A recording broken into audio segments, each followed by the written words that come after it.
can turn the music down like 2. I'm live.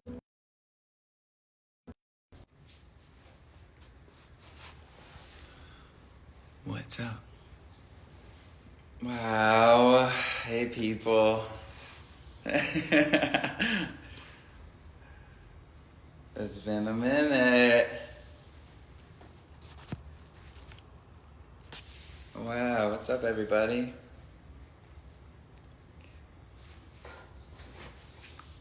Hola. All right, guys. So we're going to go live with one of my favorite people in the world.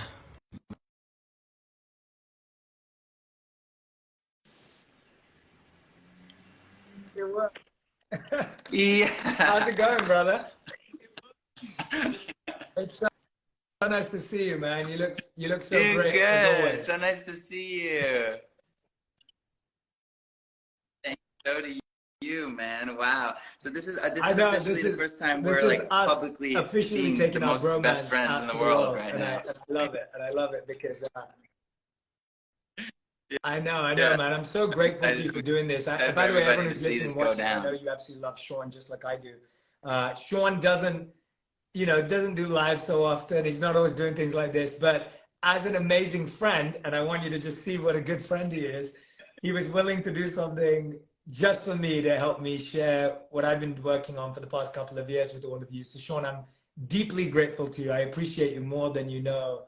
And the thing I appreciate most is the friendship we've built over the last 2 to 3 years, which has been such a fueling, it's been such a soul fueling relationship in my life, honestly. And anytime we're together, I feel like I have my favorite conversations. Yeah. Me too, man. Thank you for saying. I mean, I couldn't be happier to do this. I mean, all of my closest friends and all of the people who know me know how much Jay has been there for me over the last few years. I think, yeah, it's been I've had some really hard moments over the last few years, and you've been there for me in the most beautiful way as a friend and as a teacher. So to support you while you're releasing a new book is the most exciting and the very least I could do. Oh I man, just love you so much, that and means the I'm world to so me. And proud and so happy for you, man. I really am. I hope that you say that you've learned from me, or that I've been helpful to you. I think what's so beautiful about our relationship is I've learned so much from you in the process. I think that you're so much more wiser than beyond your years. You are one of the most reflective, thoughtful, and courageous and brave people I know. I think you've made so many decisions in life already that I would put in that category of being extremely brave and courageous, with so many people would struggle to do. And I've honestly never met someone at your age who is so deeply thoughtful, reflective, and I think your community sees that and knows that about you. And so anyone who everything you think about Shawn is true. Like, and I want you to know that all the love you have. All the love you have for this guy is real. He's even better in person, and he's even more. And I could say the same about you, man. I told a few people came up to me, they're like, I just love Jay so much. I just love him so much. I'm I like, appreciate that, man. you should. And It's go right. on. He's exactly like that. So, dude, you have wrote an entire Oh, I book, love it. another I'm one, glad that you got it. I'm glad it's and I in your have hands. it It right comes out here. in 3 days. There's literally 3 days left till it's out.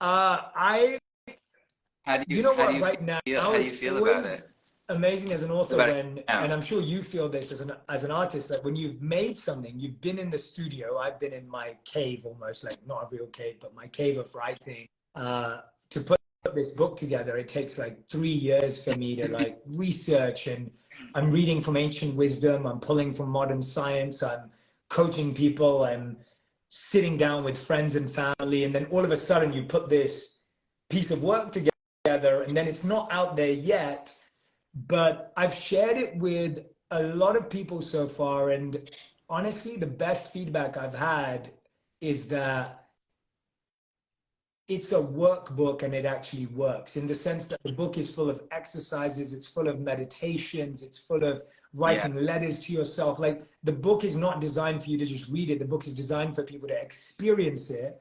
And I really believe that when people will experience doing the work through the book, that it will work in their relationships. And so I feel really excited and proud. At the same time, it's nerve-wracking because it's not out there yet.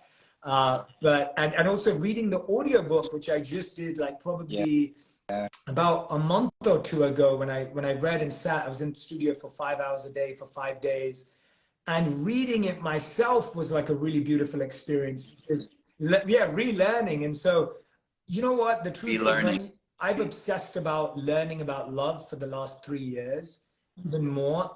And I can honestly say that I learned new things and had new revelations while writing a book. And so while I was thinking I was teaching, guiding, coaching, I was actually learning and receiving. So that's how I feel right now, in too many words.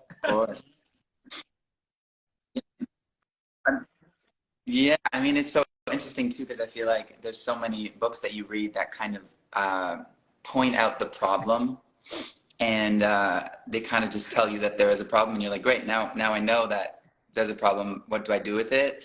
And our friendship actually has been so majorly focused on actual physical, tangible things that you can do to experience more love. I think a lot of the stuff that we've talked about as friends, you know, is how to experience more self-love, and how that affects love toward a relationship I'm in, or love toward the world, or love towards family, or whatever. And I think that for a lot of people, self-love can be this kind of, it can be this kind of triggering, cringy thing, you know? And then for a lot of people who are curious about self-love, they don't actually understand how to do it, how to cultivate it. And I think, I mean, there's so many things in the book that you talk about, but I mean, it'd be nice maybe just to talk about a little bit of things, like so many things that we do together, self-love, you know? because I think when people think self-love. about, you know, when people see a book about love and 8 rules of love, I think a lot of people think relationship, dating, you know, marriage, or long-term relationships. And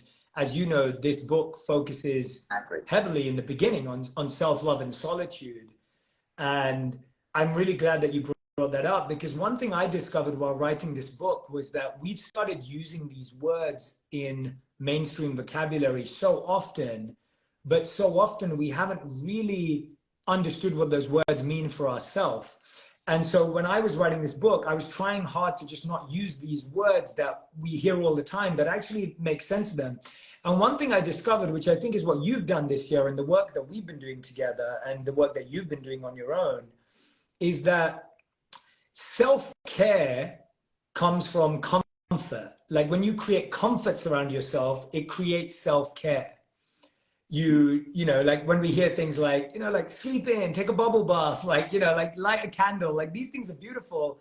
And and that comfort creates self-care. So self-care. But what I found is that self-love or self-respect comes from discomfort. And so self-care comes from comfort, but self-love or self-respect comes from discomfort. And I think that's often not talked about enough. Like, if you think about what makes you respect yourself or hold yourself in higher regard when you do something difficult. Yeah, when you go through something difficult. And I think we're not having that conversation, because I think people are doing more difficult things every day than they even know. I genuinely believe that people are going through so much hardship. And that's where self-respect comes from. Like, if you sat down and just reflected, everyone who's listening and watching, on the amount of challenges you've overcome, that your heart and soul have been through in the last 12 months, I promise you, you'll have so much more courage, and you'll have so much higher self-esteem. Self-esteem doesn't come from another person saying you're good looking, or someone else saying that you're worthy of love. It doesn't come from someone else being attracted to you or into you. It comes from you having gone through a process. And I think that's what we've been doing, and we've been working on, both of us.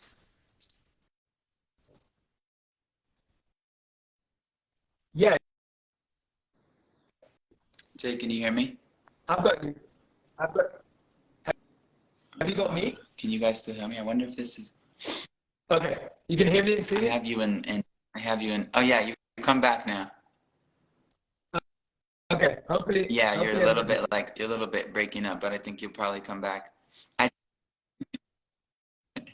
it's true, man. It's really true. I mean, I think for me, like, I think if you can hear me, one of the hardest things that, yeah, one of the hardest things, but one of the most impactful things that I have done for myself is go out and like have dinner on my own. And I know it sounds like a little kind of small, but it's really uncomfortable because you're kind of sitting in a restaurant on your own at a table and you're so self-conscious of everybody looking at you and what the waiters think and what people think. And this process from like being very uncomfortable and being very self-conscious to becoming one of my favorite things to do. I have this like routine of like going out and going to this very specific restaurant on my own to get a coffee, and it feels like this like huge moment for me. And now, and in the cringiest words, but I'll say it, it's like a self date, and that stuff has been super powerful for me. It gives me this feeling of connection with myself, which allows me to feel more self-esteem and less insecurity. And that stuff, it comes from being uncomfortable. And you're so right. The comfort is beauty, and it is such a helpful thing to do, but it's in the discomfort Yeah, that we yeah. really Can kind of you hear learn me to now? have Am I back? self-love and self-esteem. So Yeah, I sorry. can I don't know. My hear you. connection isn't You're good. a It's little always, choppy, I but feel I like think Instagram it should be Live a little okay. bit. Hopefully you can hear me and see me. Do you want me to move? Do you want me to move location, or are we good? I can move. I can move. I think everyone can hear you. Do you want me to move?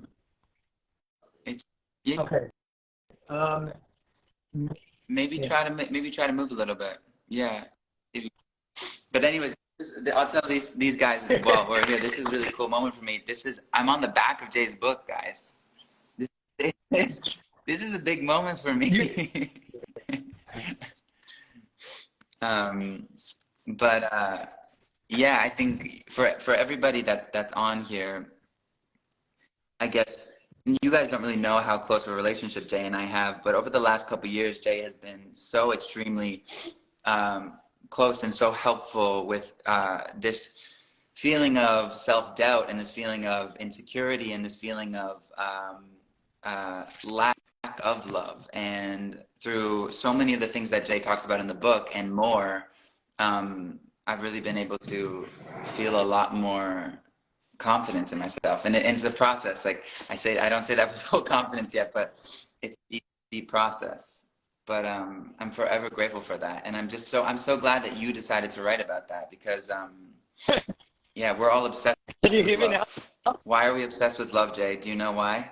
Okay, I'm like walking around trying to figure out what's wrong Yeah, with my Wi-Fi. we can hear you now. I think everyone's like, Jay, you need to get better Wi-Fi. So I think that's the plan. But one second. Okay, everyone's asking where my hair is, I love so it. it's All right. okay. Hopefully you can hear me. Can you hear me and see me now? Yeah. Perfect. Oh, that's So better. the truth is That's that better. Radi's office Yes, has that's better better. Wi-Fi That's than better. my office. That's the realization. That's the realization I've had. Okay, so we're out of office.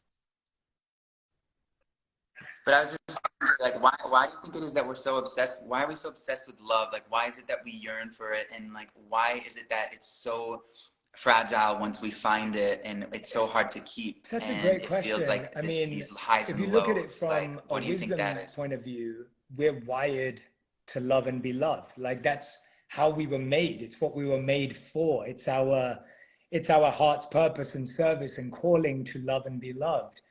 And I think we all know that because we know that when we have love in our lives, we feel satisfied no matter what else is going on.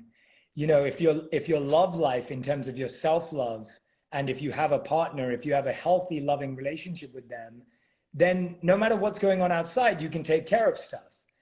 But then the opposite is also true that Mm-hmm.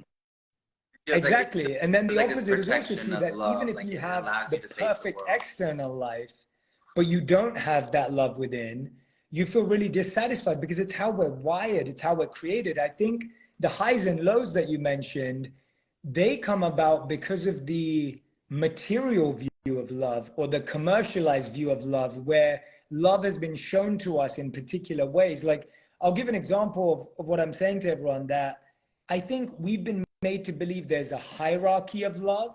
So the love you have with a romantic partner is seen as above any other type of love. And if I asked people to rate the love they have for their mum or their child against their love for their romantic partner, you just say it's different. You wouldn't say it's more or it's better. But I think society has made us feel inadequate or devalued if we don't have a partner, or if we don't have a romantic love, or we're incomplete because of that. Yeah, I feel like this, I don't know if this is like a, you know, a sensation, is there's a lot of also societal pressure to be dating and to be searching for that. And I, you know, I definitely feel that, and I struggle with that often, but I think, yeah, it's a high pressure situation when it comes to love. It's like, why haven't you found it? Why aren't you looking for it? You know, and what's wrong with you? And I think that it causes a lot of insecurity, because I think we truly don't, I think, understand where love stems from in its core, in its root. I think other relationships like friendships get devalued. Often you find that when we find someone that we're romantically interested in, we forget about our friends, or they forget about theirs. And I think exactly becomes the highest of value, because it also becomes the when I was writing this book, I wanted to make it inclusive to not only finding love, keeping love, and letting love go, but also ultimately getting to a point of like, how do we learn to love everyone? And how do we learn to have loving relationships with each and every person, not just with a romantic partner? And so while the book is aimed at helping people navigate relationships and moving in and dating and breaking up, which are all important, of course, there's also a side of it where it's like, well, what's that deeper inner love that we're all yearning for and seeking?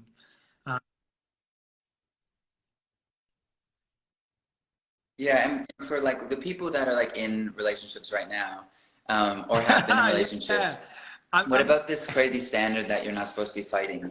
I'm glad you brought that up, like, because what is that? And I don't know any relationship that I've ever been in where I haven't had a fight. Like, it's just normal, because as soon as you have two minds with two different sets of trauma, with two different sets of mental health, with two different sets of backgrounds, you're bound to disagree. And I think the key is you're trying to change. Yeah. I think you said it's true, right? So it's important, just that reality. Two different sets of trauma too. And you know, me and you talk about this all the time, like our own mental health. Like, so often what makes us argue with our partner is our own insecurity. It's not necessarily something about them.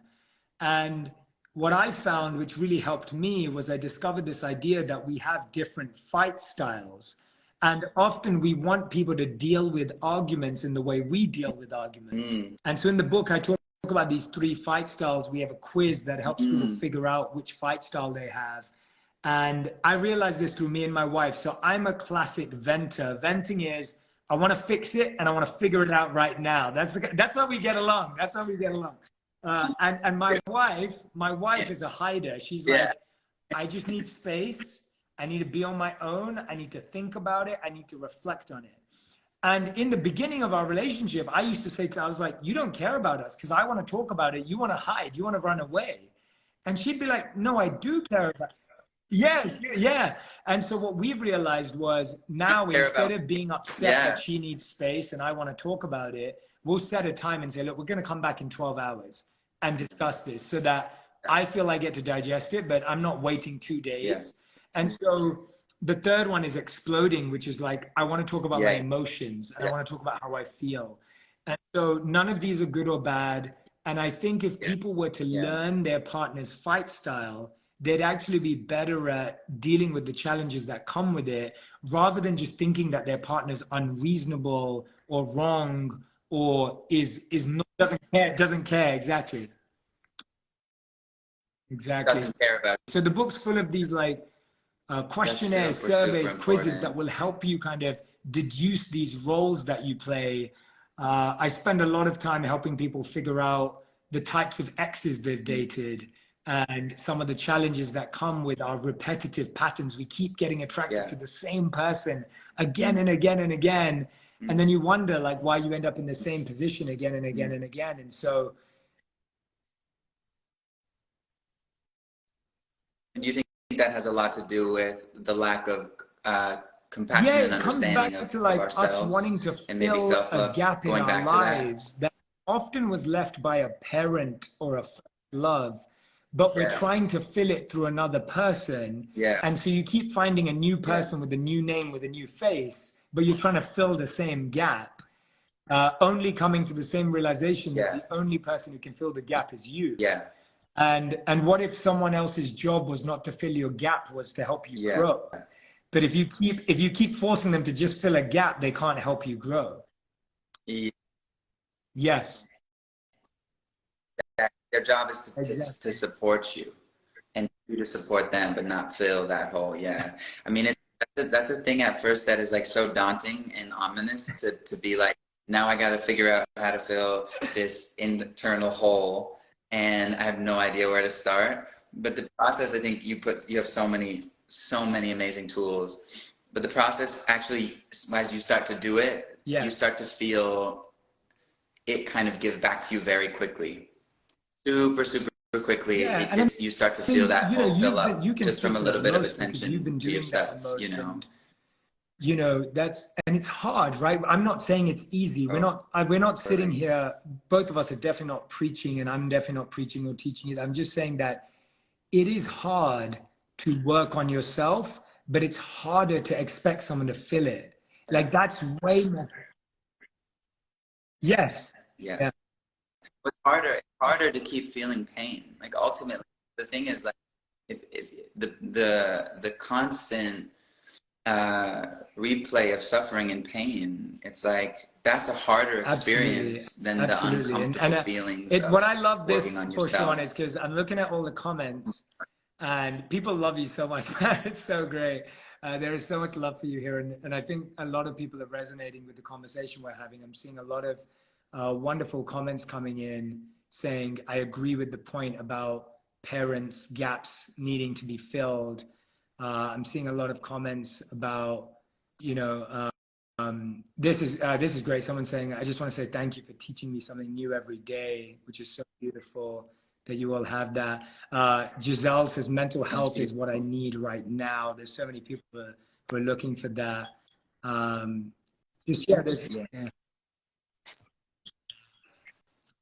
I think it's something to like, this isn't also, you're not saying like, don't date.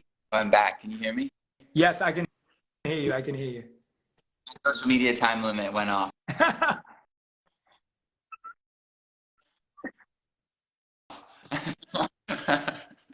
It's not about, saying don't date, or if you're in a relationship, get out of a relationship and focus on yourself. It's just about making sure that you're not putting all of your focus on someone else kind of providing that for you. I think that's really important, and ultimately too, like, Jay, like, I sometimes have this fear, like, am I ever going to be stable? I don't know if that's the right word, or like, am I ever going to have enough self-love for myself to be prepared to be in a relationship again? And I think that that's just a fear. And I think it's very, very possible to cultivate self-love and understanding while being in a relationship with someone and growing kind of simultaneously. That is such a huge point. Like, it was really interesting. I was reading a study that was saying that how in the past, we used to get into relationships in order to grow up. And now we expect everyone that we're with to be grown up before a relationship. And so times have changed so much where like, and so I think you're spot on that none of this, say that again. No, please say that again. Simultaneous. Yeah. Exactly. And so I fully agree with you that these are not linear things. It's not like, oh, I found myself. Now I'll get into a relationship. Like, you're always finding and discovering yourself. Like, I've made so many mistakes. I've been with my wife now for 10 years. I've made so many mistakes in those 10 years. I have dropped the ball plenty of times. I've said things I wish I never said. I have behaved in ways that I don't think are my best self, but I've chosen to change my behavior and up level every time. And if I didn't have her there to challenge me in a positive way to do that, chances are I wouldn't have grown if I was left to myself. And so even though we're not, sorry to interrupt you, I was just saying, it's like, yes, we're really not meant to do it on our own. It's so much pressure to put on yourself to have to go through life and grow and do everything right on your own. And that's just not about, you know, a relationship with someone romantically. It's your friends, it's your family, it's everyone around you. Like, we really need each other to be able to grow. That's also how we are wired. So that deep sensation and that deep feeling that is like, I need humans. Absolutely, that's absolutely. normal too, And I feel like yeah. we shouldn't change for others, but we will grow more with others. Right? Go and say, go on. I know where you're going. Yeah, well, they'll no, right. I gotta say they really like. I don't know if anyone who hasn't been in a relationship, the second you're in a relationship, it's like they hold up a mirror to you about all your weird little quirks and flaws, and they show you that, and it makes you reactive, which is a beautiful thing because you can either take it as like offense, which you probably will take that, but you can also take it as an opportunity to be like, oh, shown you know me what, that's more interesting that I do about that. myself than I could have ever learned on my own, for sure. So I always say to people, you just have to start the journey on your own and know it's your journey. And then someone can join you on that journey. And I think the problem is when you make someone else your journey, and you want them to take your journey for you. That's when it's hard. But you're so right that we're not meant to be doing this alone. We're not meant to figure it out on our own. But man, you've been so generous with your time today as well. And I love having these conversations with you, and I'm glad we're sharing them with the world, because everyone, these are conversations me and Shawn have every week or every few weeks anyway. And I couldn't be more grateful to you for sharing my work with your community, for being on the back cover and being so kind to share a beautiful testimonial that I love you for. And I'm so excited for you, your future, personally, professionally. I believe in you so deeply with the truth you want to put out in the world, and the genuineness and sincerity that you lead by every day. And everyone who follows you and loves you should know that you're only ever going to lead them in the right direction. And I'm following with them. And so I want you to know that, man. I really do. And I'm so grateful for today, and I miss you, and I can't wait to see you. Brother. Well, I'm so happy for you. I'm so excited about this, guys. I mean, this is my heart in here. I'm gonna read this probably 50 times, but I also am lucky because I also have the human Jay Shetty that I can call. But if you don't have the human Jay Shetty, this is your second option. I love you, man. I'm so proud of you. Absolutely. And I'm thankful. I know this is very different. Coming in here that's today what I'm grateful to for. chat. For everyone who's asking, because I've seen a lot of comments saying they loved our conversation and where do we get it. The book is available at 8rulesoflove.com. So it's just the name of the book and .com. And of course at Barnes & Noble or Amazon or wherever you go. So if anyone does want to read the book or listen to it, if you'd prefer to listen to the audiobook, I read it out too. So 8rulesoflove.com is where you'll find it. But Shawn, I'm excited to see you, man. I miss you, and I'm so grateful for this, and I'll see you soon, man. Thank you to you. I'll see you. Please. And I'm going to say this to my page. I appreciate so anyone who wants to rewatch this can rewatch this. Thanks for being you. That was a very professional interview of you. While my connection was going out, I was like, I'm impressed. This is you're gonna take my job at On Purpose. This is very impressive. I love it, brother. Thank you, man. Thank you so much. Thanks, bro. Thank you, man. Appreciate you. Bye, guys.